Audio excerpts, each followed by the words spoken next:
Escúchame, dijo el demonio, apoyando la mano en mi cabeza. La región de que hablo es una lúgubre región en Libia, a orillas del río Zaire, y allá no hay ni calma, ni silencio. Las aguas del río están teñidas de un matiz azafranado y enfermizo, y no fluyen hacia el mar, sino que palpitan por siempre bajo el ojo purpúreo del sol, con un movimiento tumultuoso y convulsivo. A lo largo de muchas millas, a ambos lados del legamoso lecho del río, se tiende un pálido desierto de gigantescos nenúfares. Suspiran entre sí en esa soledad y tienden hacia el cielo sus largos y pálidos cuellos, mientras inclinan a un lado y otro sus cabezas sempiternas, y un rumor indistinto se levanta de ellos, como el correr del agua subterránea, y suspiran entre sí. Pero su reino tiene un límite, el límite de la oscura, horrible, majestuosa floresta. Allí, como las olas en las Hébridas, la maleza se agita continuamente, pero ningún viento surca el cielo, y los altos árboles primitivos oscilan eternamente de un lado a otro, con un potente resonar. Y de sus altas copas se filtran gota a gota rocíos eternos, y en sus raíces se retuercen en un inquieto sueño extrañas flores venenosas. Y en lo alto, con un agudo sonido susurrante, las nubes grises corren por siempre hacia el oeste, hasta rodar en cataratas sobre las ígneas paredes del horizonte. Pero ningún viento surca el cielo, y en las orillas del río Zaire no hay ni calma ni silencio. Era de noche y llovía, y al caer era lluvia, pero después de caída era sangre. Y yo estaba en la marisma entre los altos nenúfares, y la lluvia caía en mi cabeza, y los nenúfares suspiraban entre sí en la solemnidad de su desolación. Y de improviso levantóse la luna a través de la fina niebla espectral, y su color era carmesí. Y mis ojos se posaron en una enorme roca gris que se alzaba a la orilla del río, iluminada por la luz de la luna. Y la roca era gris y espectral, y alta, y la roca era gris. En su faz había caracteres grabados en piedra, y yo anduve por la marisma de nenúfares hasta acercarme a la orilla, para leer los caracteres en la piedra.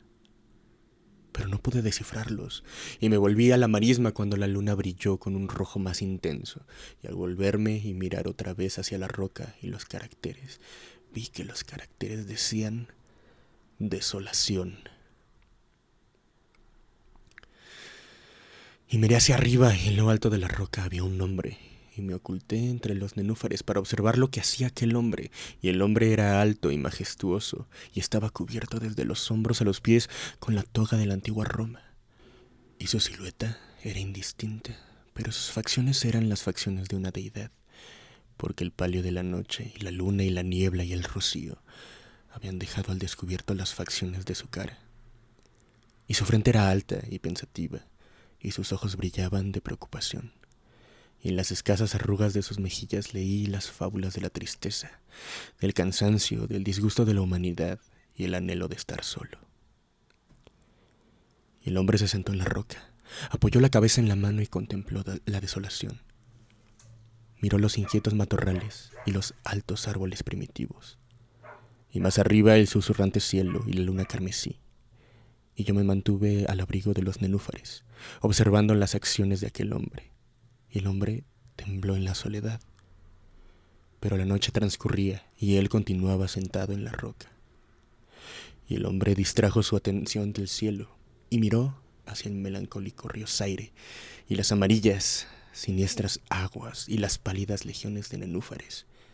Y el hombre escuchó los suspiros de los nenúfares y el murmullo que nacía de ellos. Y yo me mantenía oculto y observaba las acciones de aquel hombre, y el hombre tembló en la soledad. Pero la noche transcurría y él continuaba sentado en la roca.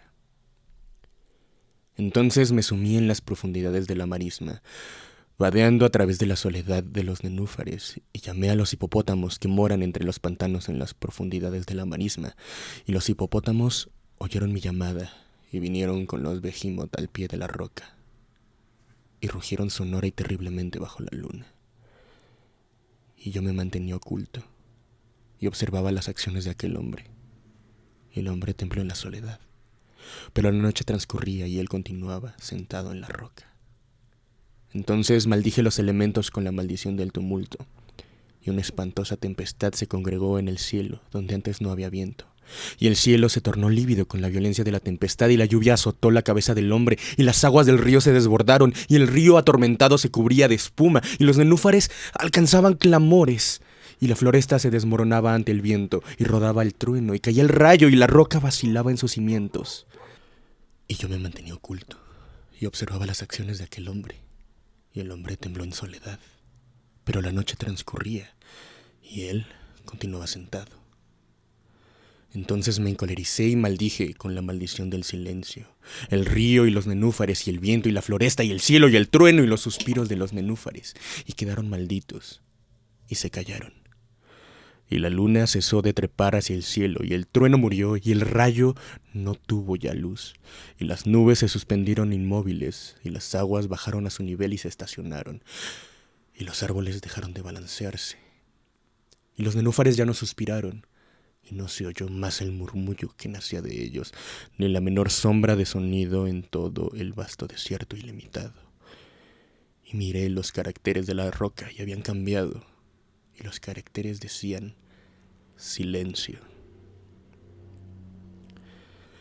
Y mis ojos cayeron sobre el rostro de aquel hombre, y su rostro estaba pálido, y bruscamente alzó la cabeza, que apoyaba en la mano, y poniéndose de pie en la roca escuchó.